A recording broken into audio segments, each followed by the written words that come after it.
தலைகளை தாழ்த்துவோம், கண்களை மூடுவோம், ஆண்டவரை நோக்கி பார்க்கலாம். இது ஆண்டவருடைய வேலை. ஆண்டவர் நம்மோடு கூட பேசுகிறதான நேரம். தலைகளை தாழ்த்தி கண்களை மூடி நாம் ஆண்டவரை நோக்கி பார்க்கவும். ஆண்டவர் கிருபையாய் நம்ம இவ்வளவு நாட்கள் நடத்தி இந்த ஏப்ரல் மாதத்தின் 3வது வாரத்தில் ஆண்டவருடைய பாதத்தை அண்டி வருவதற்கு நமக்கு கொடுத்த கிருபைகளுக்காக ஆண்டவருக்கு நன்றி சொல்ல நாம் கடமைப்பட்டிருக்கிறோம். தலைகளை தாழ்த்தி கண்களை மூடி நாம் ஆண்டவரை நோக்கி பார்ப்போம். இயேசு அழைக்கிறார், இயேசு அழைக்கிறார், அவளை உன்னை தம் கரங்கள் நீட்டி இயேசு அழைக்கிறார், இயேசு அழைக்கிறார், இயேசு அழைக்கிறார். துன்ப நேரத்திலும் ஆறுதல் உனக்களிப்பார், துன்ப நேரத்திலும் ஆறுதல் உனக்களிப்பார். என்றுணர்ந்து நீயும் இயேசுவை நோக்கினார், இல்லா இன்பம் பெற்றிடுவார். என்றுணர்ந்து நீயும் இயேசுவை நோக்கினால் இல்லா இன்பம் பெற்றிடுவார். இயேசு அழைக்கிறார், இயேசு அழைக்கிறார், அவளை உன்னை தம் கரங்கள் நீட்டி இயேசு அழைக்கிறார், இயேசு அழைக்கிறார். கண்ணீரெல்லாம் துடைப்பார், கண்மாணி போல் காப்பார். கண்ணீரெல்லாம் துடைப்பார், கண்மாணி போல் காப்பார். கார்மேகம் போன்ற கஷ்டங்கள் வந்தாலும் கருத்துடன் உன்னை காத்திடவே. கார்மேகம் போன்ற கஷ்டங்கள் வந்தாலும் கருத்துடன் உன்னை காத்திடவே. இயேசு அழைக்கிறார், இயேசு அழைக்கிறார், அவளை உன்னை தம் கரங்கள் நீட்டி இயேசு அழைக்கிறார், இயேசு அழைக்கிறார். சோர்வடையும் நேரத்தில் உனக்களிப்பார், சோர்வடையும் நேரத்தில்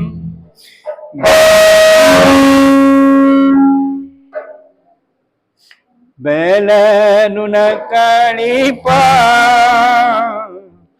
அவர் வெளிச்சம் ரட்சிப்புமானதால் தாமதமின்றி வந்திடுவார். அவர் வெளிச்சம் ரட்சிப்புமானதால் தாமதமின்றி வந்திடுவார். இயேசு அழைக்கிறார், இயேசு அழைக்கிறார், அவளை உன்னை தம் கரங்கள் நீட்டி இயேசு அழைக்கிறார், இயேசு அழைக்கிறார்.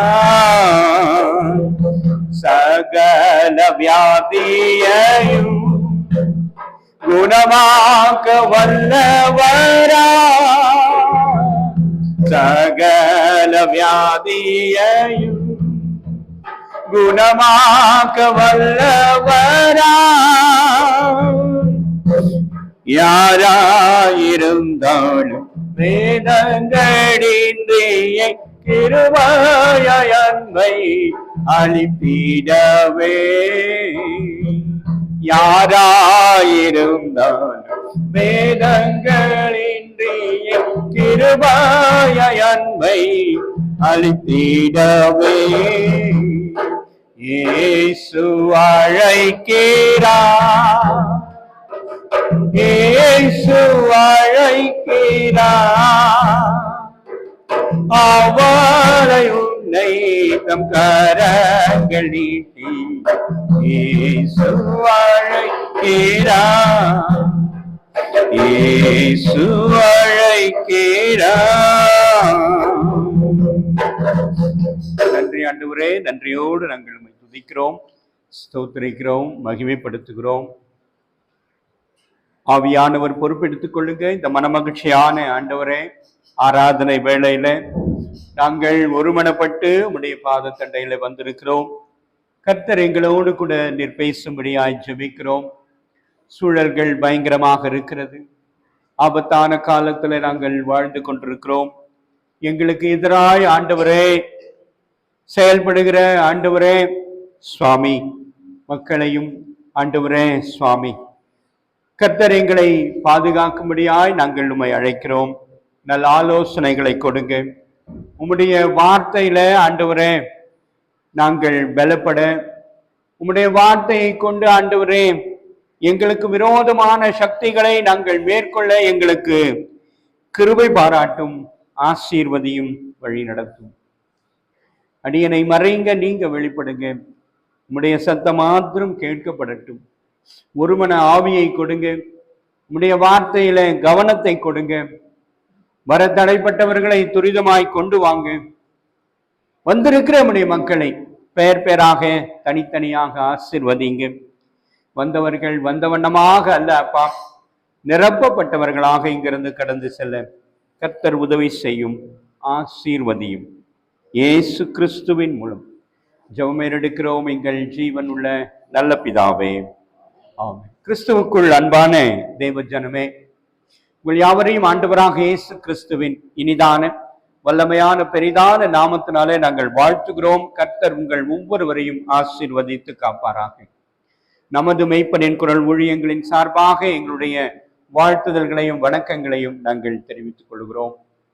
ஒரு நீண்ட இடைவெளிக்கு பிறகு மீண்டும் சந்திக்கிற ஒரு நல்ல வாய்ப்பை இந்த நாளிலே கர்த்தர் கொடுத்தபடியினாலே கரங்களை தட்டி ஆண்டவரை நாம் மகிமைப்படுத்தலாம்.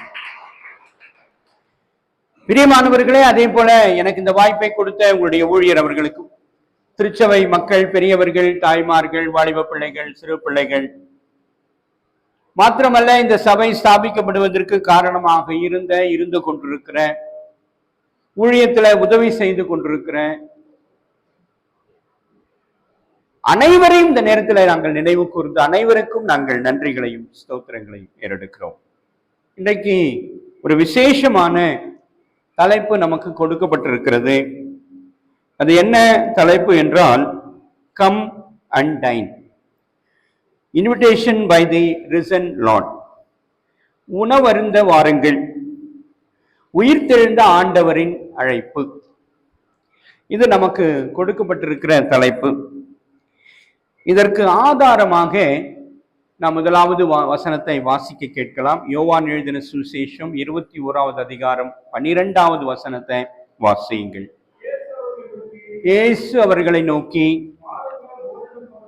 வாருங்கள் போஜனம் பண்ணுங்கள் என்றார். நல்லா வாசிங்க. அறிந்தபடியினால் அவர்களில் ஒருவனும் நீர் யார் என்று கேட்க துணியவில்லை. ஹல்லேலூயா, ஹல்லேலூயா, ஹல்லேலூயா. இது ஒரு விசேஷமான சிந்திக்கக்கூடிய ஒரு தலைப்பாக இருக்கிறது.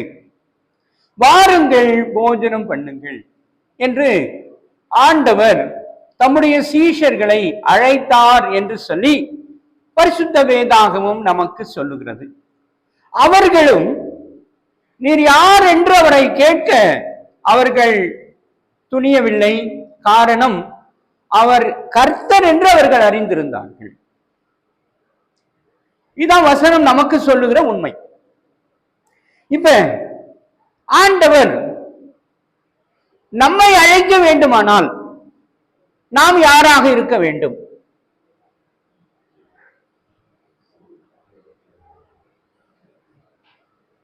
யாருமா? என்னம்மா? கடவுளுடைய பிள்ளைகளா இருக்க வேண்டும். ரைட்டா? சரி. இப்ப இப்படி ஒரு கேள்வி உங்களுக்குள்ள கேட்க விரும்புகிறேன். இந்தியாவிற்கு முதல்ல சுவிசேஷத்தை அறிவித்தது யார்? தோமா.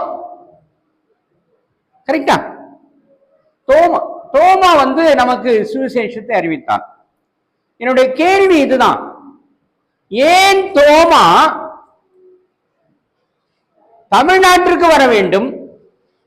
தமிழ்நாட்டில் இரத்த சாட்சியாக மரித்து அவருடைய உடல் இங்கே அடக்கம் பண்ணப்பட வேண்டும். நான் கேட்கிற கேள்வி புரியுதா? எதற்காக தோமா வர வேண்டும்? எத்தனையோ மாநிலங்கள் இருக்கு இந்தியா முழுக்க, இருக்கா இல்லையா? ஆமாவா இல்லையா? இருக்கு. ஏன் தமிழ்நாட்டிற்கு வர வேண்டும்? தமிழ்நாட்டில் அவர் இரத்த சாட்சியாக மரிக்க வேண்டும், அவருடைய உடல் இங்கேயே அடக்கம் பண்ணப்பட வேண்டும். ஏன்?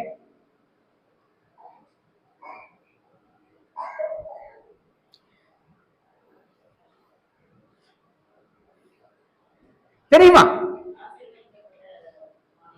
ஆசீர்வதிக்கப்பட்ட மாநிலம். ஏன் ஆசீர்வதிக்கப்பட்ட மாநிலம்? நம்ம மட்டும். மத்த கர்நாடகா ஆசீர்வதிக்கப்பட்ட மாநிலம் இல்லையா? மணிப்பூர் ஆசீர்வதிக்கப்பட்ட மாநிலம் இல்லையா? டெல்லி ஆசீர்வதிக்கப்பட்ட மாநிலம் இல்லையா? தெரியுமா? அமைதியா இருக்கிறீங்களா? ஏதாவது சொன்னா தானே. சீக்கிரமா.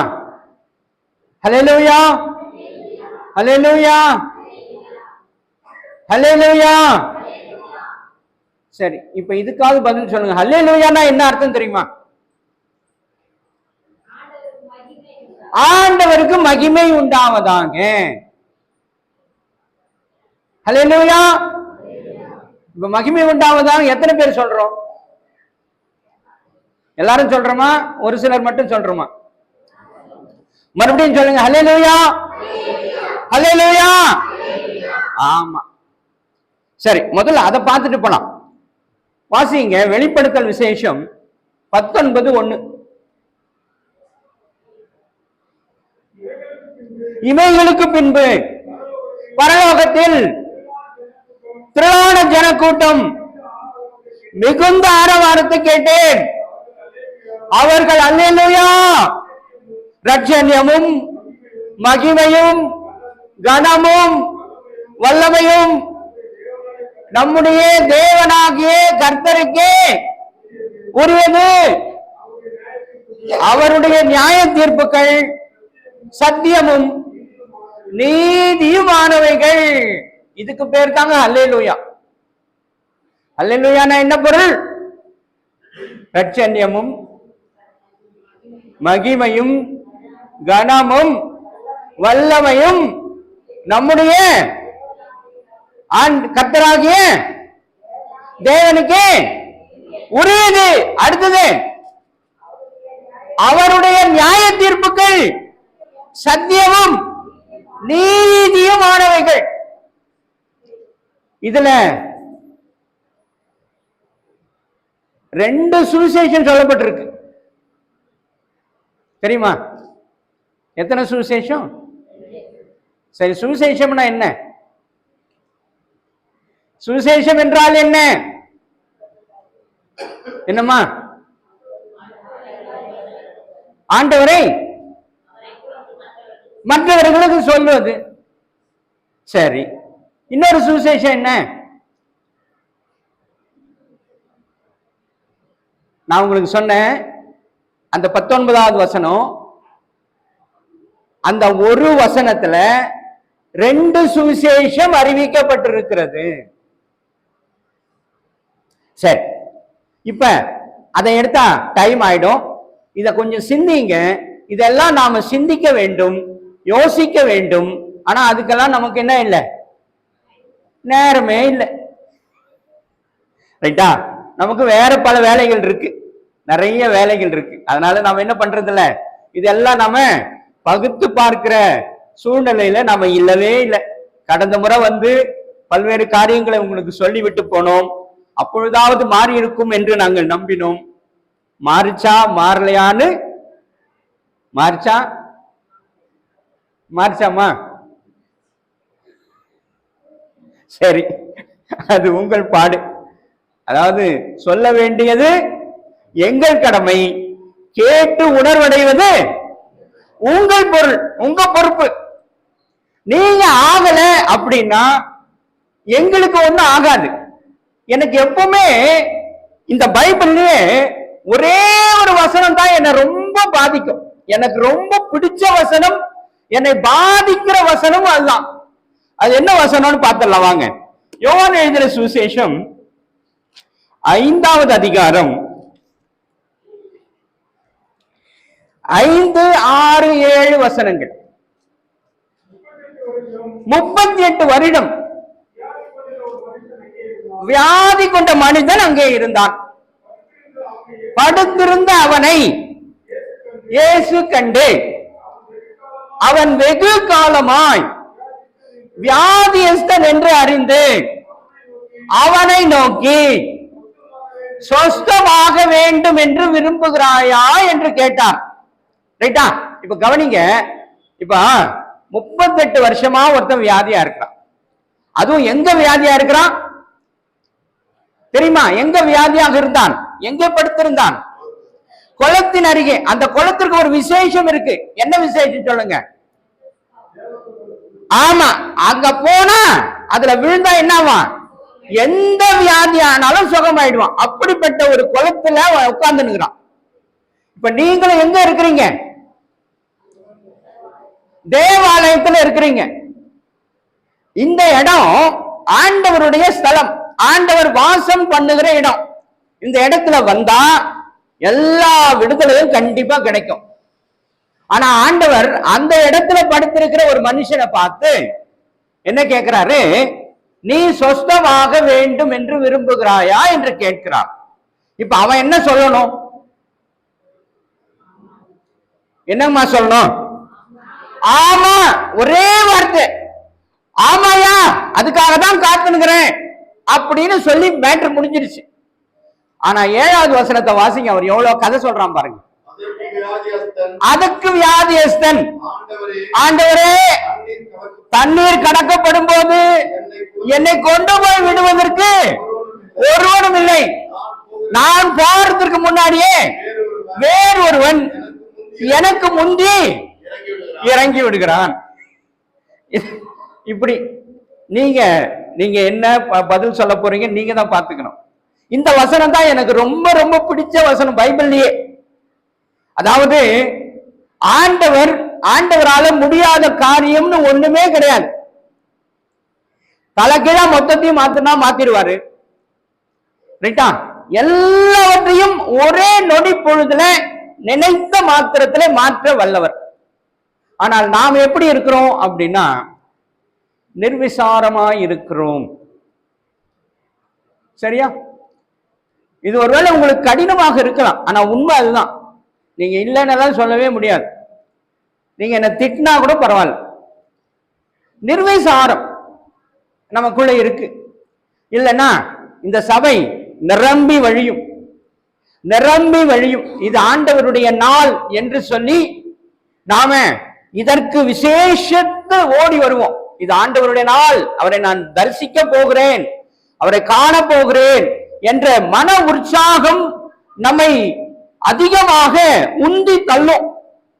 ஆனா எனக்கு அப்படி தள்ள மாதிரி எனக்கு தெரியல. நான் தான் சில பேரை தள்ளிக்கினே வந்தேன். அம்மா அவர்களை நான் வரும்போது பாக்குறேன், அவங்க எங்கேயோ போயின்னுக்கிறாங்க, ரெடி ஆகிறதுக்கு போறாங்க போலங்க. ஏமா வரலையா? ஐயா அங்கதான் ஏன் வரேன் அப்படின்னாங்க. அந்த மாதிரி சில பேரை சந்திச்சுட்டு வந்தோம். சரி, நீங்க தவறா எடுத்துக்கொள்ளாதீங்க. இது உங்களுடைய சந்தோஷத்துக்காக, ஒரு என்ன சொல்றது, உற்சாகப்படுத்துறதுக்காக சொல்ற வார்த்தை, வேற ஒரு காரியமும் கிடையாது. என் மனசுல ஒண்ணுமே கிடையாது. ஹல்லேலூயா, ஹல்லேலூயா, ஹல்லேலூயா. சரி, இப்ப நல்லா கவனிங்க. நான் கேட்ட கேள்வி, தோமா ஏன் தமிழ்நாட்டிற்கு வர வேண்டும்? தமிழ்நாட்டில் இரத்த சாட்சியாக மரித்து அவருடைய உடல் இங்கே அடக்கம் பண்ணப்பட வேண்டும். ஆனால் நமக்கு அதற்கான பதில் தெரியாது. ஏதோ வந்தாருங்க அப்படின்னு தான் நினைச்சிருக்கிறோம். ஆனா அதுல எவ்வளவு பெரிய உண்மை இருக்கிறது என்பதை நீங்கள் இப்பொழுது புரிந்து கொள்ள போகிறீர்கள். புரிஞ்சாலே என்ன மாற்றம் வரப்போகுதுன்னு எனக்கு தெரியல. ஆனா இது ரொம்ப பெரிய உண்மை, மிகப்பெரிய உண்மை. இன்னொரு உண்மை என்ன தெரியுமா? வாசியுங்கள், மத்தேயு எழுதின சுவிசேஷம் 2வது அதிகாரம்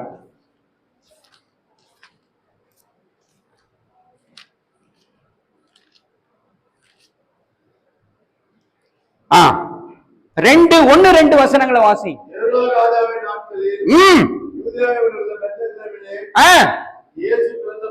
இயேசு பிறந்த பொழுது கிழக்கிலிருந்து சாஸ்திரிகள் எருசலேமுக்கு வந்து யூதருக்கு ராஜாவாக பிறந்திருக்கிறவர் எங்கே? கிழக்கிலே அவருடைய நட்சத்திரத்தை கண்டு அவரை பணிந்து கொள்ள வந்தோம் என்று சொல்லி என்று சில சாஸ்திரிகள், வான சாஸ்திரிகள் எருசலேமுக்கு போய் ராஜாதி ராஜாவை தொழுது கொள்வதற்காக எங்கிருந்து பயணம் பண்ணி போனாங்க தெரியுமா? அவர்கள் தமிழ்நாட்டு பகுதியிலிருந்து தான் பயணப்பட்டு போனார். இப்பேற்பட்ட உண்மை அதற்குள் அடங்கி இருக்கிறது. அதனாலதான் ஆண்டவர் மரித்து உயிர் தெழுந்த உடனே அவர் தம்முடைய சீஷர்களை எல்லாம் அழைத்து, நீங்கள் புறப்பட்டு போய் சகல ஜாதிகளுக்கும் சுசேஷத்தை அறிவியுங்கள் என்று சொல்லிவிட்டு போனார். அந்த அடிப்படையிலே தான் அவர், தோமா, நம்முடைய பகுதிக்கு வந்தார். அதுவும் குறிப்பா தமிழ்நாட்டை தேடி வந்தார். தமிழ்நாட்டில் அவருடைய ஊழியம் நடைபெற்றது, ஆலயங்கள் எழுப்பப்பட்டது. ஆனால் அதே நேரத்தில் அவர் இரத்த சாட்சியாக இங்க மரிக்க வேண்டிய ஒரு சூழலும் வந்தது. இங்கே அவருடைய உடல் அடக்கம் பண்ணப்பட்டிருக்கிறது. சரி, இது என்ன அடிப்படை என்பதை நாம் புரிந்து கொள்ள வேண்டும். இன்னொரு பதில் சொல்லுங்க, இதுக்கு பேர் என்ன? என்னங்க? ரைட், வேதாகம். அப்புறம் புத்தகம். அப்புறம் கரெக்ட். அடுத்தது சொல்லுமா? பைபிள். அடுத்தது ஹோலி பைபிள். அடுத்தது சரி. இப்ப இந்த பைபிள்ல யாரை அதிகமாக குறிப்பிட்டு எழுதப்பட்டிருக்கிறது?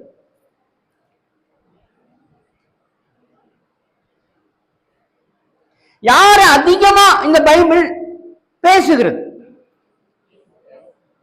என்னமா? பயப்படாதீங்க, பயப்படாதீங்க. நீங்க நினைச்சது சொல்லுங்க, தவறே கிடையாது. தைரியமா சொல்ல. நீங்க சொல்றதெல்லாம் ரைட்டு. சொல்லுங்க. யாருமா? ஏசப்பாவ. ரைட். அடுத்தது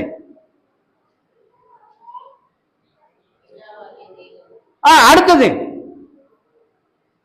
சீக்கிரமா. உற்சாகமே இல்லையே. எப்ப நீங்க லைனுக்கு வருவீங்க? அதுக்காக தான் நான் இதெல்லாம் செய்யறேன். நீங்க லைனுக்கு வரணும். வாங்க, சொல்லுங்க சீக்கிரமா. யாருமா? ஆண்டவர். Very good.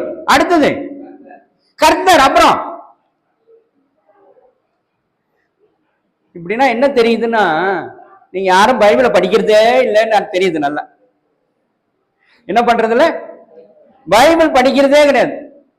நீங்க என்ன பண்றீங்கன்னா, ஆலயத்துக்கு வரும்போது பைபிள் எடுத்து வரீங்களா? எடுத்துன்னு வரீங்க. இங்க ஒரு 4-5 வசனம் படிப்பீங்க, அதோட எடுத்துன்னு போறீங்க பாருங்க. எங்க கொண்டு போய் வைக்கிறீங்க? எங்கம்மா? வீட்டுல வச்சிடுறீங்க. நீங்க எங்க இருக்கிறீங்க? நீங்களும் வீட்டுல தானே இருக்கிறீங்க. சரி, நல்ல கவனி, நல்ல கவனி. யாரை அதிகமாக இந்த பைபிள் பேசுகிறது என்று சொன்னால், இஸ்ரவேலர்களை குறித்து அதிகமாக பேசுகிறது. ஆமாவா இல்லையா? ஆமா, வெரி குட். நீ சொல்றத நான் எடுத்துக்கிறேமா. ஆமா, கரெக்ட், 100% கரெக்ட். இஸ்ரவேலர்களை குறித்து தான் எழுதி பேசுகிறது. இஸ்ரவேல் பகுதிகளை குறித்து தான் நிறைய பேசுகிறது. கப்பர்நகும், பெத்லஹேம், எல்லாம் அந்த பகுதி தான் அதிகமாக இந்த பைபிள் பேசுகிறது. சரி, இப்ப நமக்கு எல்லாம் ஒரு கேள்வி வரணும். என்ன கேள்வி வரணும் அப்படின்னா, ஏன் ஆண்டவர் இஸ்ரவேலர்களை மட்டும் குறிவைத்து பேசுகிறார், ஏன் என்னை குறித்து பேசல? என்னைக்காவது அந்த மாதிரி யோசிச்சிருக்கீங்களா? என்னைக்காவது நாம ஏன் என்ன குறித்து பேசவே இல்லை? இஸ்ரவேலரை குறித்து பேசுற, இஸ்ரவேல் எனக்கு சம்பந்தப்பட்ட மனிதனா? அல்லேலூயா. கவனிங்க, கவனிங்க. இஸ்ரவேல் எனக்கு சம்பந்தப்பட்ட மனுஷனா? எப்படி? ஆமா. நீங்க அந்த வம்சமா? ஏமா, என்ன அநியாயம் தெரியுமா இதெல்லாம்? நீங்க இஸ்ரவேல் வம்சமா? எப்படி வந்தோம் சொல்லுங்க, கொஞ்சம் சொல்லுங்க. உங்க விளக்கத்தை கொஞ்சம் சொல்லுங்க பார்க்கலாம், கொஞ்சம் பேசலாம். எப்படி அது? எப்படிங்க நீங்க இஸ்ரவேலரு? நீங்க எத்தனை தலைமுறைங்க? நீங்க எத்தனை தலைமுறை கிறிஸ்தவர்கள்? எனக்கு அது சொல்லுங்க முதல்ல. எத்தனை தலைமுறை கிறிஸ்தவர்கள்? 1, 2, 3, 4, 5? அதுவும் சொல்ல மாட்டேன்றீங்க. எத்தனை தலைமுறைங்க நீங்க? முதல் தலைமுறையா? 2வது தலைமுறையா? 3வது தலைமுறையா? 4வது தலைமுறையா? 5வதா? இங்க ஒருத்தர் பக்கத்துல நின்று எதுக்குமே தலையாட்டிக்கிறாங்க, இல்ல இல்லன்றாங்க. அப்ப எந்த தலைமுறை? நான் சொல்ற தலைமுறைனா என்ன தெரியுமா? அதாவது நான் கிறிஸ்தவனாக உள்ள வந்தனா, இல்லது என்னுடைய அப்பா கிறிஸ்தவராக இருந்து நான் உள்ள வந்தனா, அல்லது என்னுடைய தாத்தா கிறிஸ்தவராக இருந்து நான் உள்ள வந்தனா? அததான் கேக்குறேன்.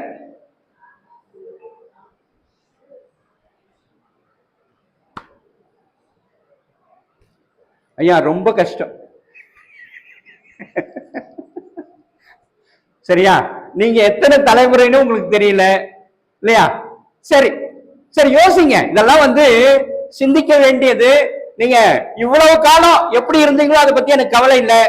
இனி கொஞ்சம் மாற்றம் தேவை. ஏன் சொல்றேன் கேளுங்க. ஆண்டவருடைய வருகை மிக மிக சமீபம். எனக்கு ஒரு விவரமும் தெரியல என்றால் ஈஸியா என்ன பண்ணிடுவார் தெரியுமா?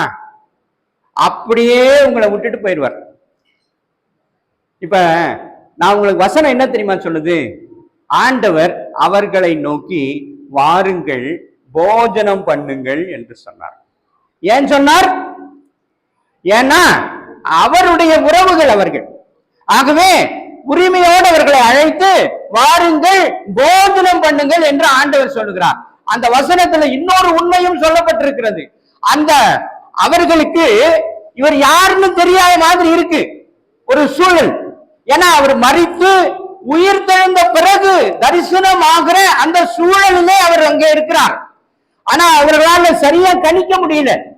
ஆனால் அவர்கள் ஒருவரும் நீர் யாரியா, எங்களுக்கு சாப்பாடு போடுறதுக்கு நீர் யாருன்னு ஒருத்தரும் கேட்கல. ஏன் கேட்கல தெரியுமா? ஏன்னா அவங்க மனசுல என்ன தோணுச்சுன்னா, இது ஆண்டவராகத்தான் இருக்க வேண்டும், அதனாலதான் அவர் நம்ம கூப்பிடுறாரு, நம்மளை சாப்பிட உட்கார நம்மளை அழைக்கிறார் என்று சொல்லி அவர்கள் யாருமே நீர் யாருன்னு கேட்கலையா. வசனம் அப்படித்தான் சொல்லுது. அப்படியானால் நாம் அவர்களுடைய உறவாக இருக்க வேண்டுமானால் நான் சில காரியங்களை செய்ய வேண்டும், சில காரியங்களை செய்யணும். நான் ஒண்ணு சொல்றேன் கேளுங்க. நேற்று முன்தினம் ஒரு ஜெப கூடுகைக்கு நான் போயிருந்தேன். ஒரு கூட்டத்திற்கு போயிருந்தேன். அங்க ஒரு அம்மா வர்றாங்க. அந்த அம்மாவை எனக்கு அடையாளம் தெரிகிறது. ஏன் என்ன தெரியுதுன்னா, நான் ஒரு 55 வருடங்கள், நல்லா ஞாபகம் வச்சுங்க, எத்தனை வருஷம், 55 வருஷத்திற்கு முன்னாடி அந்த அம்மாவை நான் சந்திச்சேன். அவங்க எங்க வீட்டுல ஒரு வீட்டுல வேலை செய்து கொண்டிருந்தார்கள். ஆனா அவர்கள் எனக்கு ஒரு காரியம் செஞ்சாங்க. என்ன காரியம்னா, அவங்க சைக்கிள், இந்த சின்ன சைக்கிள் இருக்கு தெரியுமா, சின்ன பசங்க சின்ன சைக்கிள் ஓட்டுவாங்க, அந்த சைக்கிளை வாடகை எடுத்து கொடுத்து என்னை கடைத்தெருவுக்கு அழைத்து கொண்டு போவார்கள். நான் எப்பவும் அவங்க அந்த காரியத்தை நான் எப்போதும் என் மனசுல வச்சுக்கிட்டே இருப்பேன். ஆனா அவர்களுக்கு என்ன அடையாளம் தெரியாது. ஏன்னா 55 வருட இடைவெளிக்கு பிறகு நாங்க சந்திக்கிறோம். ஆனா அந்த அம்மா என்ன பண்றாங்க, எனக்கு அங்க வந்து உட்கார்ந்துட்டு, உங்களை எங்கேயோ பார்த்த மாதிரி இருக்குது அப்படின்னாங்க. நான் உடனே சொன்னேன், இதாங்க காரணம், நீங்க இன்னாரு நான் இன்னாள் அப்படின்னு சொல்லி அவன்கிட்ட சொன்னபோது, ஐயோ அப்படியா என்று சொல்லி ஆச்சரியப்பட்டார்கள். அப்ப இது போன்று ஆண்டவருக்குள் நாம ஒன்றுபட்டவர்கள், உறவுள்ளவர்கள் என்பதை நினைவு கூறுகிற ஒரு சூழல் நாம வாழ்ந்து கொண்டிருக்க வேண்டும். எனக்கு சம்பந்தமே இல்லாதபடி நான் வாழ்வது அர்த்தமற்ற வாழ்க்கை என்பதை புரிந்து கொள்ளுங்க. சரி, இப்ப நல்லா புரிஞ்சு கொள்ளுங்க. இப்ப நம்ம சப்ஜெக்டுக்கு போலாம். ஆதியாகமம் 4வது அதிகாரம் 1 வசனத்தை வாசிங்க.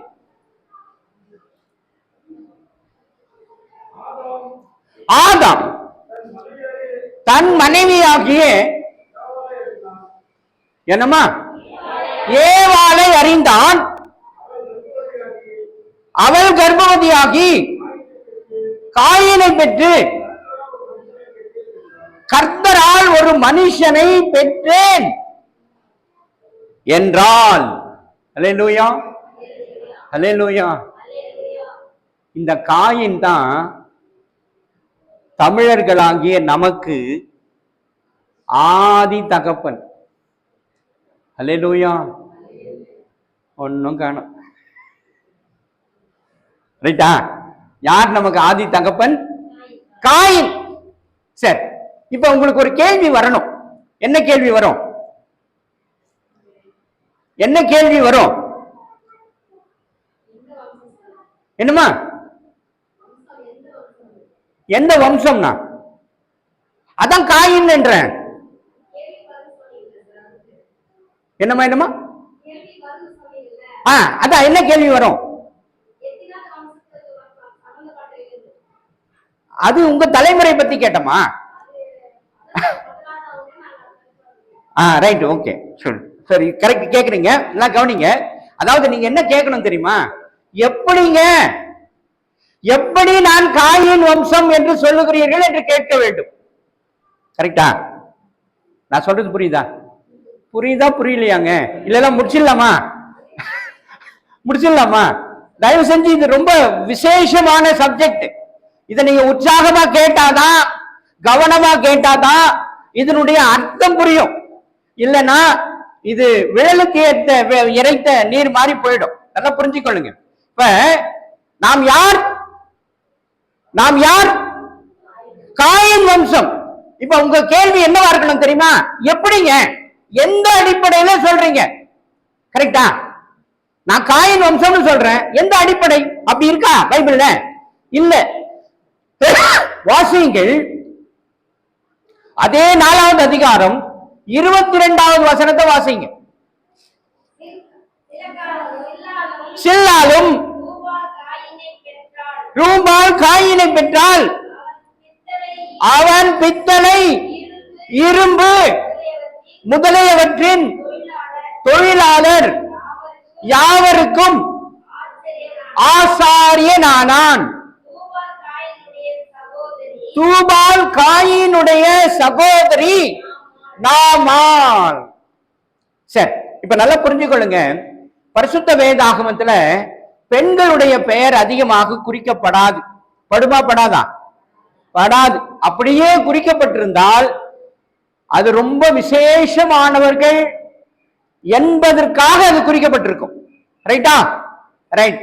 சரி, இந்த 22வது வசனத்துல 2 குறிப்பு நல்லா புரிஞ்சுக்கொள்ளுங்க. 2 முக்கியமான குறிப்பு சொல்லப்பட்டிருக்கு. என்ன குறிப்பு விசேஷமாக இருக்கும்னு சொல்லுங்க பார்க்கலாம், உங்களுக்கு தெரிஞ்சது. 22வது வசனத்துல 2 முக்கியமான குறிப்புகள் சொல்லப்பட்டிருக்கு. என்ன குறிப்பா இருக்கும்? ஒரு யூகம், நீங்க யோசித்து சொல்லுங்க. என்னம்மா என்னம்மா சீக்கிரம், ஹல்லேலூயா சொல்லுங்க சீக்கிரம்.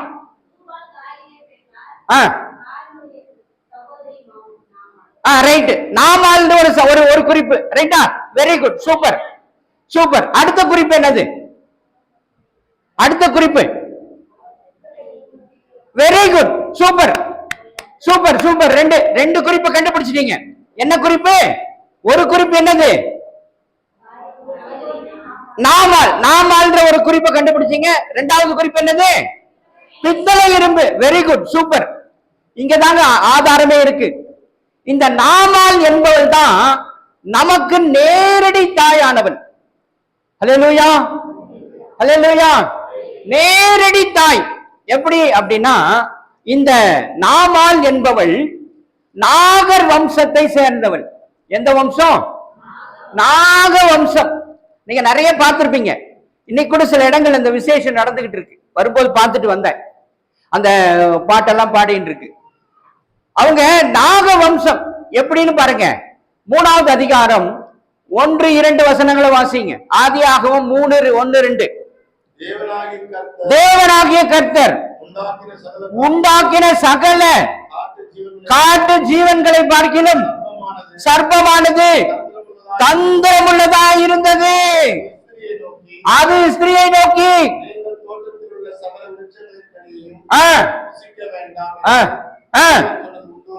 ஆமா,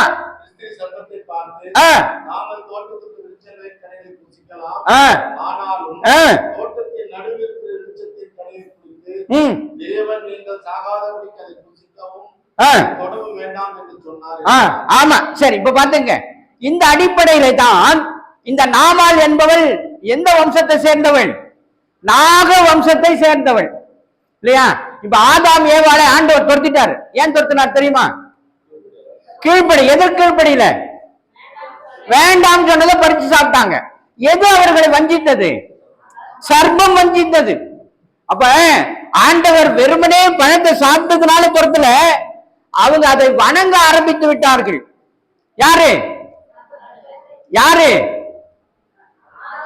ஆமா. அப்ப அந்த வம்சத்துல வந்த நாமால் யாரு? ரொம்ப தீவிர பக்தி. ரைட்டா ரைட்டா. வசனம் இருக்கா? ஆதாரம் இருக்கா? நல்லா புரிஞ்சுக்கொள்ளுங்க. சரி, இப்ப அவங்க எந்த வம்சத்தை சேர்ந்தவர்கள்? நாக இனத்தை சேர்ந்தவர்கள். அவர்களுடைய மொழி என்ன மொழி தெரியுமா?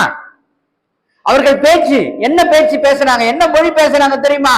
அவர்கள் பேசிய மொழி தமிழ். ஹல்லேலூயா. இப்ப உங்களுக்கு ஒரு கேள்வி வரணும். வருமா? வராதா? வரும். என்ன கேள்வி வரும்? தமிழ் கரெக்டா? எப்படிங்க? எப்பவோ வாழ்ந்தாங்க அவங்க, இல்லையா? அப்ப வாழ்ந்து பேசுறவங்க மொழி தமிழ்னு சொல்றீங்க. எப்படி சொல்றீங்க? கரெக்டா? ஆமாவா இல்லையா? ஆமா. எப்படி சொல்றீங்க? எப்படிங்க அவங்க மொழி தமிழ்னு சொல்றீங்க அப்படின்னு கேட்பீங்க. ரைட்டா? இப்ப நல்லா புரிஞ்சுக்கொள்ளுங்க. அதுல நான் 2 குறிப்பு சொன்னேன் இல்லையா? ஒரு குறிப்பு நாமால், இன்னொரு குறிப்பு என்னது? ஐயா, பித்தளை இரும்பு. ரைட்டா? இப்ப நல்லா கவனிங்க, நல்லா கவனிங்க. ஒரு விசேஷம்.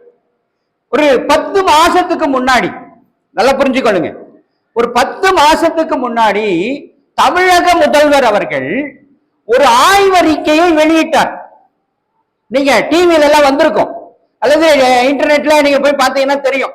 ஒரு ஆய்வறிக்கை வெளியிட்டு அதை காட்சிப்படுத்தி இருக்கிறார். எப்போ? ஒரு 10 மாசத்துக்கு முன்னாடி. என்ன ஆய்வறிக்கையை வெளியிட்டார் என்றால், தமிழர்கள் தான் உலகத்திலேயே முதலில் இரும்பை கையாண்டவர்கள். அல்லேலூயா. புரியுதா? எப்படி? அப்ப நாமாலுடைய மொழி என்ன மொழியா இருந்திருக்கணும்? தமிழா தான் இருந்திருக்கணும், இல்லையா? அப்பதான் அந்த காலகட்டத்துல என்ன கண்டுபிடிச்சாங்க? இரும்பு பித்தளையை கண்டுபிடிச்சாங்க. அதை சமீபத்துல உலக அளவில் ஒரு பெரிய ஆய்வு நடத்தப்பட்டு அந்த ஆய்வறிக்கையை நம்முடைய தமிழக முதல்வர் அவர்கள் வெளியிட்டு இன்னைக்கு காட்சிப்படுத்தி இருக்கிறார். சரியா? இப்ப நமக்கு ஒரு சாட்சி பத்தாது. கரெக்டா? வசனம் என்ன சொல்லுது? நமக்கு எத்தனை சாட்சி வேணும்? 2-3 சாட்சி வேணும் அப்படின்னு சொல்லி கொடுத்திருக்கு பைபிள். உண்மையா இல்லையா? உண்மை. ரைட்டா? அப்ப இன்னொரு சாட்சியை நம்ம பார்க்கலாம்.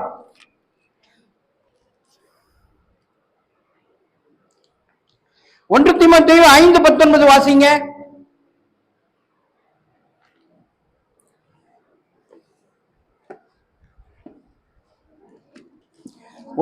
1 தீமோத்தேயு 5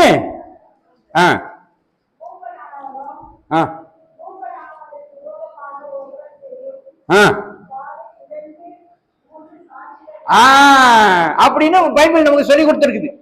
ரைட்டா? ஒரு விஷயத்தை எப்படி ஆராயணும்னு சொல்லி இருக்கு.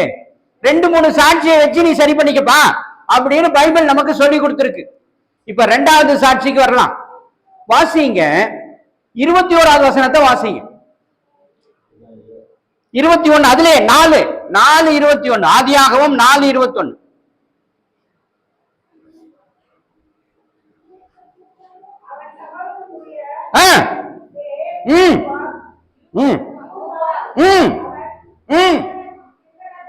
கிண்ணறக்காரர் நாதஸ்வரக்காரர் யாவருக்கும் தகப்பனானான். ரைட்டா? அப்படின்னா என்ன பொருள்? வாசிக்கிறது, வாத்திய கருவி. கரெக்டா? இப்ப நல்லா புரிஞ்சுக்கொள்ளுங்க. தமிழுக்கு ஒரு சிறப்பு இருக்கு. என்ன சிறப்புன்னு சொல்லுங்க பார்க்கலாம். தமிழுக்கு ஒரு சிறப்பு. என்ன சிறப்புன்னு சொல்லுங்க பார்க்கலாம். என்னமா? Very good, super super. முத்தமிழ்னு பேரு இல்லையா? இயல், இசை, நாடகம். அந்த இசையை தான் அங்க பைபிள்ல சொல்லி இருக்கு. என்னன்னு சொல்லி இருக்கு? 21வது வசனத்தை வாசிங்க.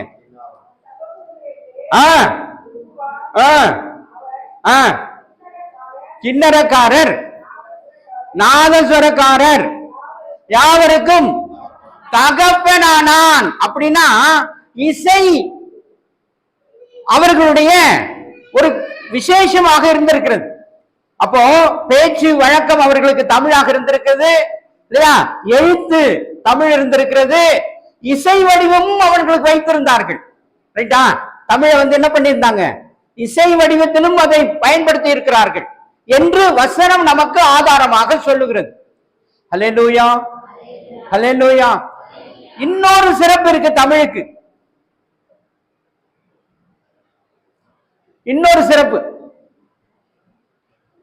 கல் தோன்றி மண் தோன்றா காலத்தே வாளோடு தோன்றிய மூத்த குடி.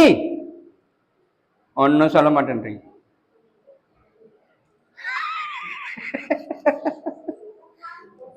எல்லாம் மறந்து போச்சா? என்னம்மா புரியுதா? நான் சொல்றது புரியுதா? அல்லேலூயா, அல்லேலூயா. கல் தோன்றி மண் தோன்றா காலத்தே வாளோடு தோன்றிய மூத்த குடி தமிழ் குடிங்க. மூத்த குடி தமிழ் குடி. எப்படின்னு கேளுங்க. இப்போ காயின் யாரை கொலை செய்தான்? ஆபேலை கொலை செஞ்சான். எப்படி கொலை செஞ்சிருப்பான்னு நினைக்கிறீங்க? எப்படிங்க கொலை செஞ்சிருப்பான்? தெரியுமா தெரியாதா?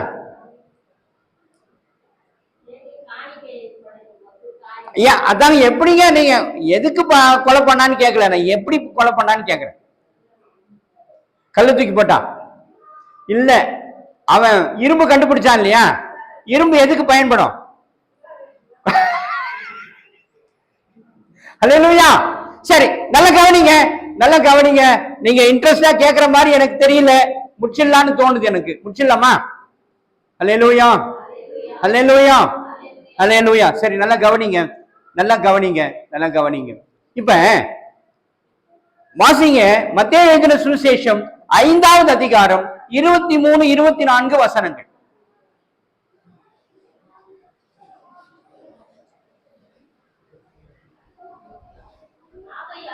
ஆகையால் நீ பலிபீடத்தில் காணிக்கையை செலுத்த வந்து உன் பேரில் சகோதரனுக்கு குறைவு உண்டு என்று அங்கே நினைவு கூறுவாயாகில் அங்கே தானே பலிபீடத்தின் முன் உன் காணிக்கையை வைத்துவிட்டு போய் முன்பு உன் சகோதரனோடு ஒப்புரவாகி பின்பு வந்து உன் காணிக்கையை செலுத்து. அடுத்தது சரி, போதும் போதும் போதும் போதும். இப்ப இந்த வார்த்தை பரிசுத்த வேதாகமும் நமக்கு ஒரு உண்மையை சொல்லுகிறது. ரைட்டா? ஒரு உண்மையை சொல்லுகிறது.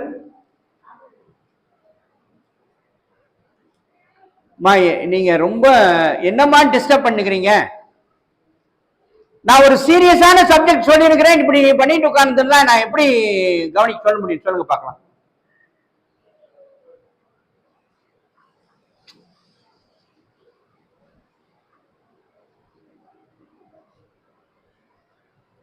வசனத்தை கொஞ்சம் கவனமா கேட்க பாருங்க, அது ரொம்ப முக்கியம்.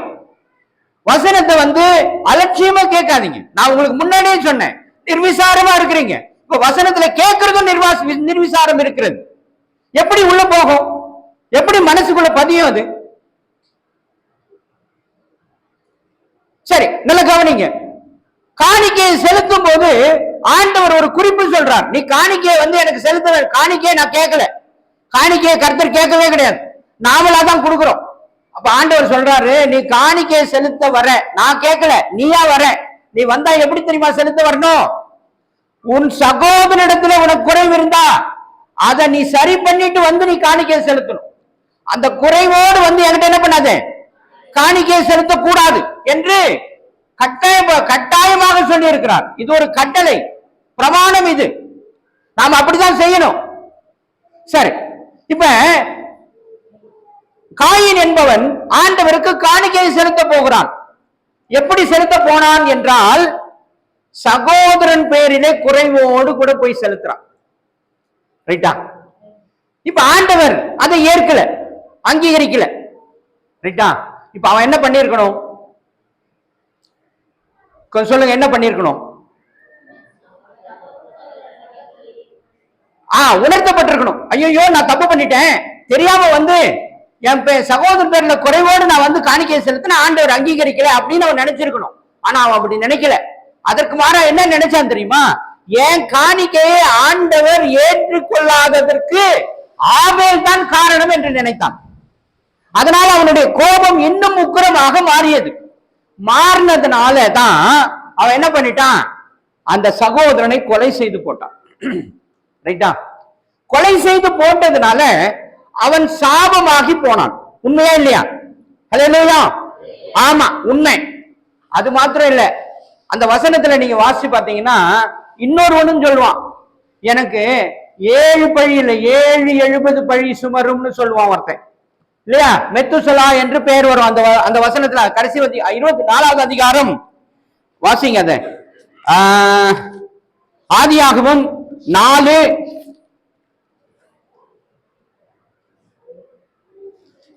24.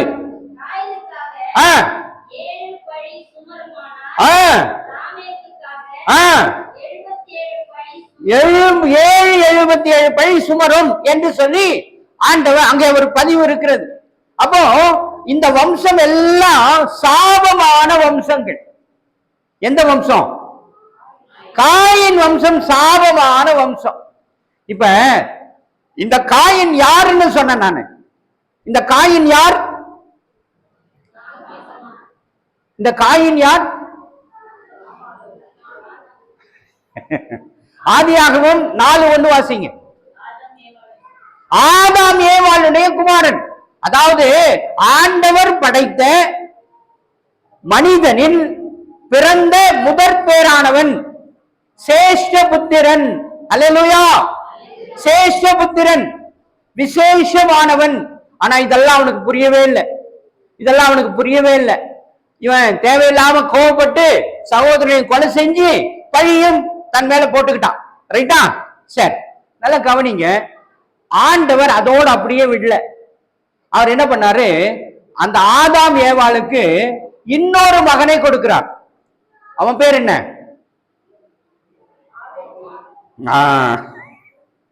சேத். சேத் என்ற மகனை ஆதாமுக்கு ஆண்டவர் கொடுக்கிறார். ஹல்லேலூயா, ஹல்லேலூயா.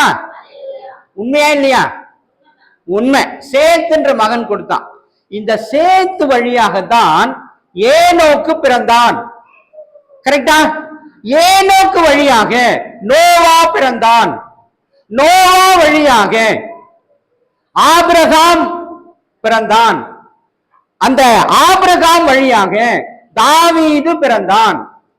தாவீது வழியாக யார் பிறந்தது? ஆமா, ரைட்டா? இப்ப ஏனோக்கு எப்படி வாழ்ந்தான்? ஏனோக்கு என்பவன் எப்படி வாழ்ந்தான்? தேவனோடு சஞ்சரித்து வாழ்ந்தான். கரெக்டா? ஏனோக்கு எப்படி வாழ்ந்தான்? தேவனோடு சஞ்சரித்தவன். நோவா எப்படி வாழ்ந்தான்? அவனும் தேவனோடு சஞ்சரித்து வாழ்ந்தான். பாக்குறீங்களா? வாசிங்க 6வது அதிகாரம், ஆதியாகமம் 6:9.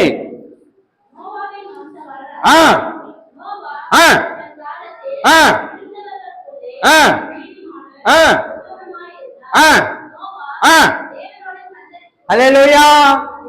பத்தியா? ஏனோக்கு என்ன பண்ணா? தேவனோடு சஞ்சரித்துக் கொண்டிருந்தான். இதெல்லாம் கவனிக்கணும் நீங்க.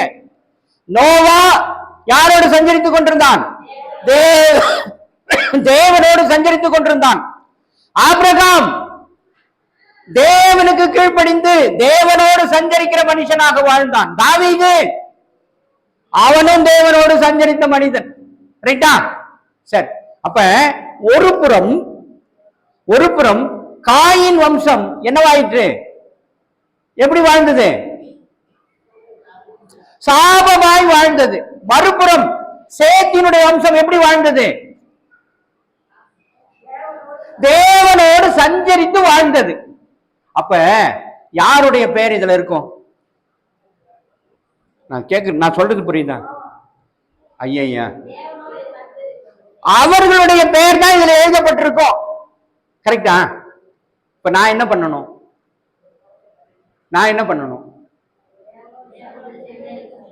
வேண்டும். ரைட்டா? அப்படி வாழ்ந்தா நம்ம பேர் இதுல எழுதப்படும். நம்ம வாழலன்னா எழுதப்படாது. காயினுடைய வம்சம் 7 தலைமுறையோட முடிஞ்சு போச்சு. அதுக்கப்புறம் அதனுடைய சந்ததியை பத்தி அதுல விவரம் இல்ல, பைபிள்ல இல்ல, காயினுடைய வம்சத்துல. ஆனா ஆபிரகாம் வம்சம் அல்லது சேத்தினுடைய வம்சம் இன்னும் வாழ்ந்து கொண்டிருக்கிறது. எங்க வாழ்ந்து கொண்டிருக்கிறது? இஸ்ரவேல் தேசத்துல. ரைட்டா? அல்லேலூயா. தெரியுமா தெரியாதா? இதெல்லாம் தெரிந்து கொள்ளணுங்க. இதெல்லாம் எப்படி தெரிஞ்சுக்கிறது? அப்ப உற்சாகம் இருந்தா ஆட்டோமேட்டிக்கா நமக்கு தெரிய வரும். ஆர்வம் இருந்தால் தெரிய வரும். ஆர்வம் இல்லைன்னா எதுவுமே தெரியாது. ரைட்டுங்களா? தயவு செஞ்சு புரிஞ்சு கொள்ளுங்க. இதெல்லாம் ரொம்ப விசேஷமான வார்த்தைகள். சரி, லூக்கா 15:19-20 வாசிங்க.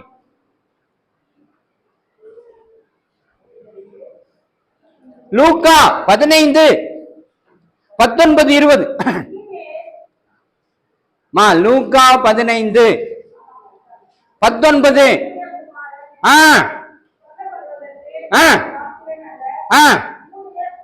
சரி, இப்ப நல்லா கவனிங்க. அது யாரை குறித்து பேசுது? அந்த வாசனங்கள் கெட்ட குமாரனை பத்தி பேசுது. நல்லா புரிஞ்சுக்கொள்ளுங்க. நல்லா கவனிங்க. என்ன கவனிங்க, கொஞ்சம் கவனிங்க தயவு செஞ்சு. இப்ப கெட்ட குமாரன் என்ற ஒரு மனுஷன் என்ன பண்ணா, அவனுடைய தகப்பனை பகைத்து அவனுடைய சொத்தெல்லாம் வாங்கிட்டு அவன் எங்க போறான்? தூர இடத்துக்கு போயிடுறான், தூர தேசத்துக்கு போயிடுறான். போய் துன்மார்க்கமாய் செலவழித்து அவன் உருவிழந்து ஆசையை இழந்து அவன் ரொம்ப பரிதாபகரமான சூழ்நிலைக்கு மாறி போறான். தவிட்டு, பன்றிக்கு போடுற தவிட்ட கூட என்ன பண்ண முடியல, சாப்பிட முடியாத ஒரு சூழலுக்கு அவன் தள்ளப்படுறான். ரைட்டா? அப்பொழுதுதான் அவன் என்ன யோசிக்கிறான்? 19வது வசனம் சொல்லுது, அவன் என் வேலைக்காரர், தகப்பனுடைய வீட்டுல என் வேலைக்காரர் நல்ல உணவு சாப்பிடுவாங்க, ஆனால் நானோ இங்க கஷ்டப்பட்டு கொண்டிருக்கிறேன் என்று அவன் நினைவு கூறுகிறான். ரைட்டா? இப்ப நல்லா புரிஞ்சுக்கொள்ளுங்க, இந்த கெட்ட குமாரன் தகப்பனை விட்டு போன நாள் முதற்கொண்டு இந்த தகப்பன் அந்த கெட்ட குமாரனையே நினைத்து அவன் போன வழியே அந்த திக்கையே நோக்கி காத்திருக்கிறான். எப்பொழுது என் மகன் திரும்பி வருவான், எப்பொழுது என் மகன் திரும்பி வருவான் என்று காத்திருக்கிறான். ஆனா இந்த கெட்ட குமாரனோ போய் பல ஆண்டுகள் ஆகி அவன் துன்மார்க்கமான ஜீவியம் ஜீவித்து எல்லாவற்றையும் இழந்து அவன் இப்ப திரும்ப வருகிறான். அவன் தூரம் வரும் பொழுதே அவன் உருவம் எழுந்து போயிட்டான். பழைய உருவம் அவனுக்கு கிடையாது, பழைய உருவம் இல்லை, பழைய அந்த எந்த அடையாளமும் இல்லை. ஆனாலும் அவன் தகப்பன் அவனை அடையாளம் கண்டுபிடிச்சு வேகமாக ஓடி அவன் கழுத்தை கட்டி முத்தமிட்டு 22, 22, 23 வசனங்கள் வாசிங்க. அதுலயே 15. அப்போ தகப்பன் தன் ஊழியக்காரரை உயர்ந்த வஸ்திரங்களை கொண்டு வந்து இவனுக்கு உடுத்தி இவன் கைக்கு மோதிரத்தையும் கால்களுக்கு பாதரட்சையும் போடுங்கள், கொழுத்த கன்றை அடியுங்கள் அப்படின்னு சொல்றான். ரைட்டா? கெட்ட குமாரனுக்கு இந்த நிலை நடக்கிறது. அப்போ காயின் வம்சமாகிய நாம், அல்லேலூயா, கவனிக்கிறீங்களா? காயின் வம்சமான நாம், காயின் சாபமாகி போனான். ஆனா அவனுடைய வழி வந்தவர்களாகிய நாம் அப்படியே அதே சூழல்ல வாழலாமா? வாழலாமா? வாழக்கூடாதா? வாழக்கூடாது. நாம் என்ன பண்ணணும்?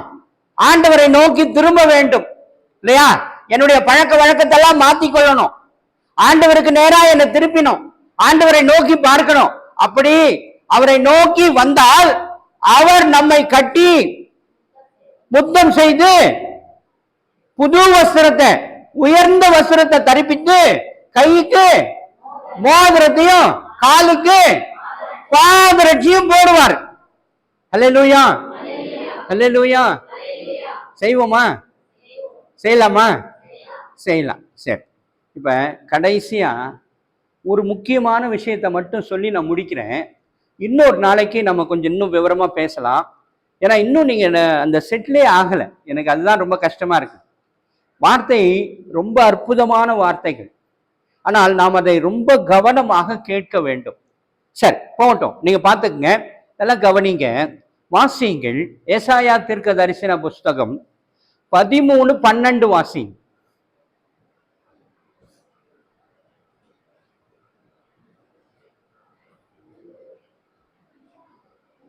சீக்கிரமா. ஏசாயா 13:12.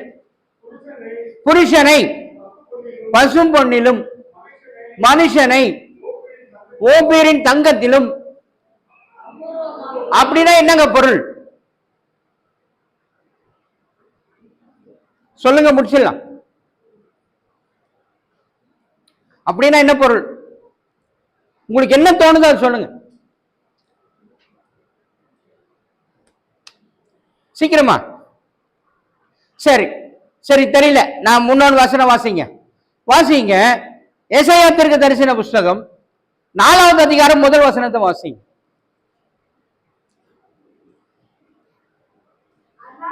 அந்நாளில் 7 ஸ்திரீகள் ஒரே புருஷனை பிடித்து, நாங்கள் எங்கள் சொந்த ஆகாரத்தை புசித்து எங்கள் சொந்த வஸ்திரத்தை உடுப்போம், எங்கள் நிந்தை நீங்கும்படிக்கு.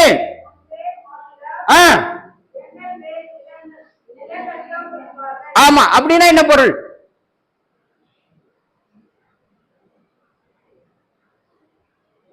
ஒன்னும் சொல்ல மாட்டேன்றீங்க.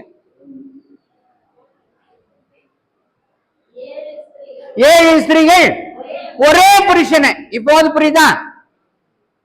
புரியுதா புரியலையா? என்ன புரியுது?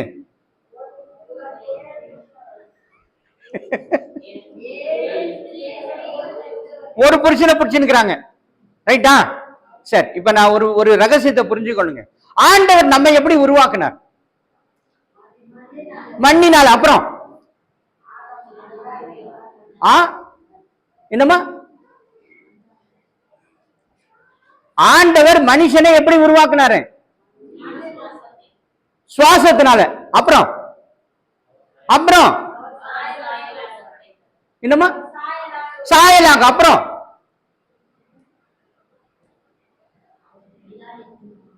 சரி சரி போட்டோம், நானே சொல்றேன். ஆணும் பெண்ணுமாக படைத்தார். ஹல்லேலூயா. உண்மையா இல்லையா? உண்மை. ரைட்டா? சரி, அப்படின்னா என்ன பொருள் தெரியுமா? 1:2. 1:1. ஒரு ஆண் ஒரு பெண், ஆதாம் ஏவாள். 1:1. ரைட்டா? ஒரு பிரளயம் வந்ததா? ஒரு பிரளயம் வந்ததா? நோவா காலத்துல என்ன வந்துச்சு? பிரளயம். அந்த பிரளயத்துல யாரெல்லாம் காப்பாற்றப்பட்டாங்க? நோவாவும் குடும்பத்தும். எத்தனை பேர் காப்பாற்றப்பட்டாங்க? 8 பேர். என்ன கணக்கு? என்ன கணக்கு?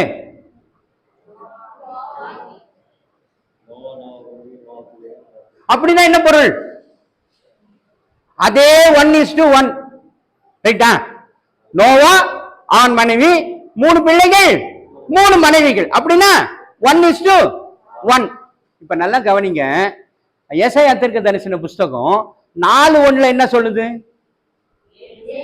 7 ஸ்திரீகள் ஒரு புருஷனை. அப்படின்னா என்ன பொருள்? 1:7. என்ன பண்ணுகிறீங்க? என்னங்க பண்ணுகிறீங்க? உணர்வு வேண்டாமா? உணர்வு வேண்டாமா? ஆண்டவர் எச்சரிக்கை செய்கிறார். ஆண்டவர் எச்சரிக்கை செய்கிறார். ஆண் மக்களை அழித்து போடுவேன் என்று சொல்லுகிறார். அவர்கள் உபயோகமற்றவர்களாக மாறி போவார்கள் என்று சொல்லுகிறார். உண்மையா இல்லையா? வசனம் அப்படித்தானே சொல்லுது. ஆண்டவருடைய படைப்பின் ரகசியம் எப்படி? 1:1. ரைட்டா? ஆனா ஏசாயா தீர்க்கதரிசன புஸ்தகத்துல ஒரு எச்சரிப்பின் சத்தத்தை கொடுத்திருக்கிறார், வார்த்தையை கொடுத்திருக்கிறார். என்ன வார்த்தை? 1:7 ஆக மாறிடும்னு சொல்றார். அது அவ்வளவு சொல்லியும் எனக்கு உணர்வு வரல அப்படின்னா யார் பொறுப்பு? நீங்க தான் பொறுப்பு, நம்ம இல்ல. நம்ம கிடையாது. என்ன சேர்த்துக்காதீங்க, நீங்க பொறுப்பு. ஹல்லேலூயா, ஹல்லேலூயா. நல்லா புரிஞ்சுக்கொள்ளுங்க. இதுக்கு ஒரு ஸ்டாட்டிஸ்டிக்ஸ் மட்டும் சொல்லிட்டு நான் போயிடுறேன், முடிச்சிடுறேன். 2011 ரைட்டா? நம்முடைய சென்செக்ஸ் பாப்புலேஷன், மக்கள் தொகை கணக்கெடுப்பு கடைசியா எடுத்தது எப்போ? 2011. அந்த 2011 ஒரு குறிப்பு இருக்கிறது. என்ன குறிப்பு? பெண் விதவைகளுடைய எண்ணிக்கை குறிப்பு இருக்கு. எவ்வளவு எண்ணிக்கை தெரியுமா? 6.8 கோடி. ஞாபகம் வச்சுக்கொள்ளுங்க, 6.8 கோடி அப்படின்னு ஒரு புள்ளி விவரம் இருக்கிறது. எப்போ? 2011. சரி, இப்ப 6.8 கோடின்னு நான் சொன்னா உங்களால விஷுவலைஸ் பண்ணி பார்க்க முடியுமா? அது எவ்வளவு ஜனத்தொகைன்னு பார்க்க முடியுமா? உணர முடியுமா? முடியாது. ரைட்டா? சரி, அதை உணர்றதுக்கு ஒரு குறிப்பு கொடுக்கிறேன். தமிழ்நாட்டினுடைய மொத்த ஜனத்தொகை எப்போ? 2011 தமிழ்நாட்டினுடைய மொத்த ஜனத்தொகை 7.21 கோடி. தெரியுதா நான் என்ன சொல்ல வரேன்னு? அப்போ விதவைகளுடைய எண்ணிக்கை எவ்வளவு? தமிழ்நாட்டினுடைய மொத்த ஜனத்தொகை அளவிற்கு பெண் விதவை எண்ணிக்கை இருக்கிறது இந்தியாவில். நான் சொல்றது புரியுதா? புரிஞ்சு என்ன பண்ண போறீங்க? புரிஞ்சு என்ன பண்ண போறீங்க? தயவு செய்து புரிந்து கொள்ளுங்கள். அடுத்த சென்செக்ஸ் எப்போ? 2027. ஆல்ரெடி ஸ்டார்ட் ஆயிடுச்சு. 2027, 28 ரிசல்ட் வரும். அப்ப போய் பாருங்க, இது டபுளா இருக்கும் அல்லது ட்ரிபிளா இருக்கும். ஹல்லேலூயா, ஹல்லேலூயா. தயவு செய்து நீங்க இப்படி உட்கார்ந்து இருந்தா ஒரு பிரயோஜனமும் கிடையாது. யாரையும் நீங்கள் நிந்திக் கொள்ள முடியாது.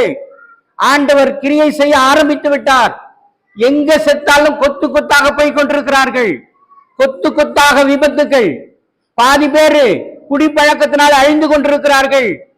இதெல்லாம் நான் கவனிக்க மாட்டேன், எனக்கு அதெல்லாம் தெரியாது, என் வயிற்று பாடு பெரிய பாடா இருக்கு அப்படின்னு நான் உட்கார்ந்துகிட்டு இருந்தா மொத்தம் போயிடும், மொத்தம் போயிடும். ஞாபகம் வைத்துக் கொள்ளுங்கள், ஒரு பிரளயம் வந்திருக்கிறது. ஏன் அந்த பிரளயம் வந்ததுன்னு நாம யோசிக்கவே இல்லை. அல்லது சரி அதெல்லாம் போட்டாங்க, பிரளயம் எல்லாம் வந்துச்சு, எப்போ வந்துச்சு, எந்த காலத்துலயோ நோவா காலத்துல வந்துச்சு, எனக்கு என்ன தெரியும் அப்படின்னு இருந்துட்டோம். ஆனா 2020 ஒரு மிகப்பெரிய பிரளயம் வந்தது. வந்துச்சா? கொரோனா. உலகமே அடைக்கப்பட்டதா? உலகம் அடைக்கப்பட்டது. எவ்வளவு பேர் செத்தாங்கன்னு நான் வந்து குறிப்பு சொல்லிட்டு போயிருக்கிறேன். எவ்வளவு பேர் செத்தாங்க? 46 கோடி பேர், 46 லட்சம் பேர். எங்க? இந்தியாவில் மட்டும். ஆனா அரசாங்கத்தினுடைய கணக்கு எவ்வளோ? வெறும் 5 லட்சம். செத்தது ஒரிஜினல் எவ்வளோ? 46 லட்சம். ஆனால் அரசாங்கம் கொடுத்த கணக்கு வெறும் 5 லட்சம். பார்த்துக்குங்க எப்படி அடக்கம் பண்ணாங்க தெரியுமா? எப்படி அடக்கம் பண்ணாங்க தெரியுமா? தெரியுமா? தெரியும். எவ்வளவு நாள் ஆச்சு? 20க்கும் 26க்கும் எவ்வளவு வித்தியாசம்? 5 வருஷம். ஆனா எல்லாத்தையும் மறந்துட்டோம்.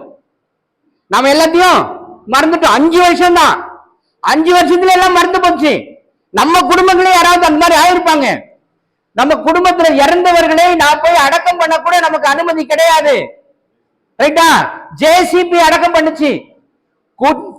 தூக்கி போய் அப்படியே மொத்தமா கொட்டி மொத்தமா மூடினானுங்க. ரைட்டா? அப்போ எனக்கு என்ன வரல? உணர்வு வரல. அப்போ எனக்கு உணர்வு வரல. இப்ப வருதா? வாசிங்க. ஆமோஸ்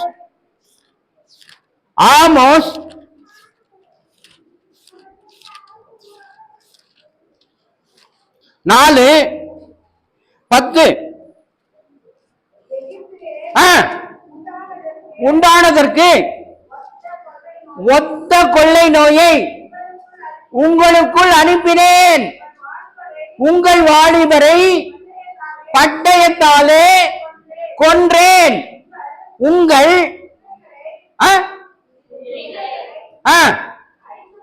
அழித்து போட்டேன். உங்கள் பாளையங்களில் நாற்றத்தை உங்கள் நாசிகளில் ஏற பண்ணினேன். ஆகிலும் நீங்கள் என்னிடத்தில் திரும்பாமற் போனீர்கள். போதுமா? போதுமா? இப்ப நீங்க இங்க எப்படி தெரியல. இப்போ பட்டணங்கள்ல எல்லாம் இப்ப சென்னை, டெல்லி, பாம்பே போன்ற இடங்கள்ல வந்து கல்லறை தோட்டம் வந்து பக்கமே இருக்கும், ரொம்ப தூரத்துல இருக்காது.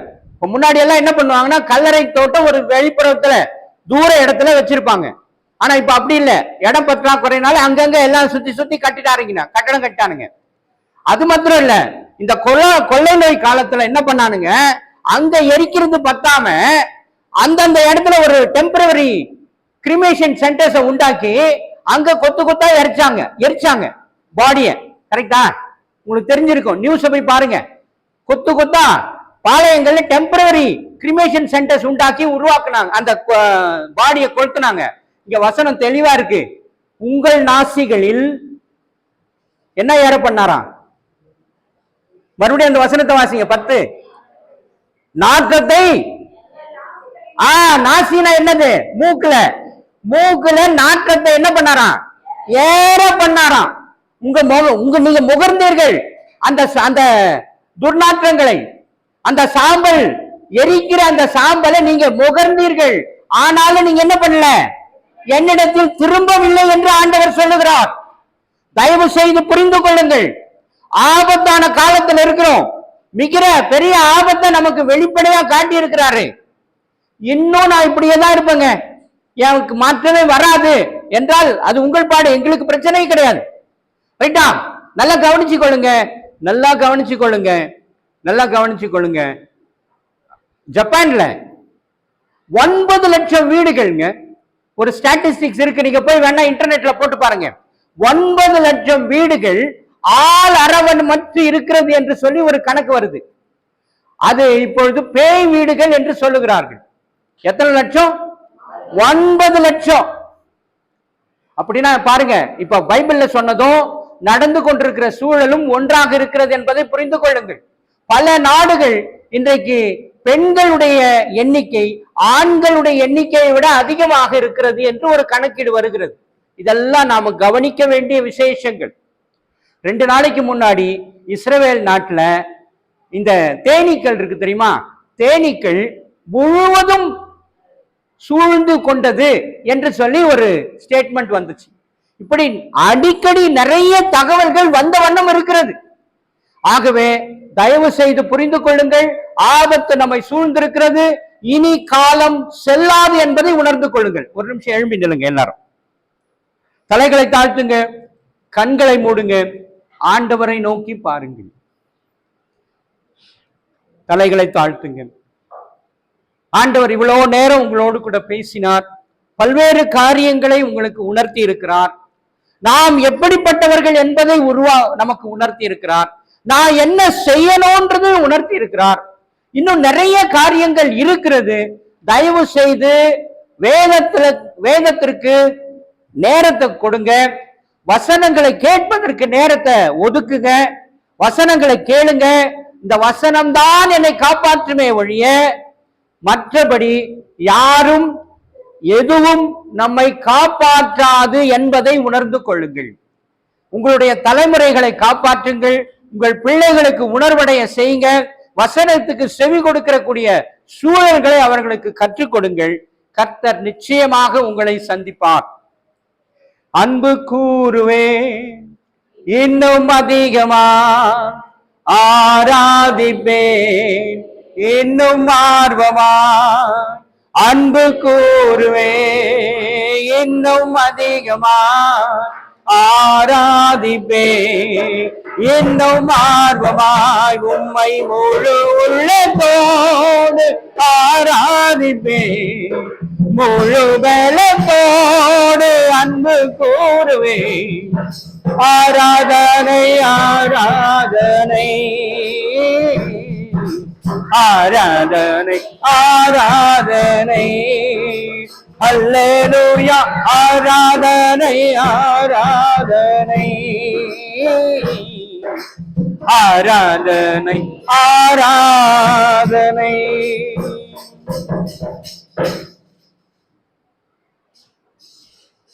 நாம் நின்றவண்ணமாகவே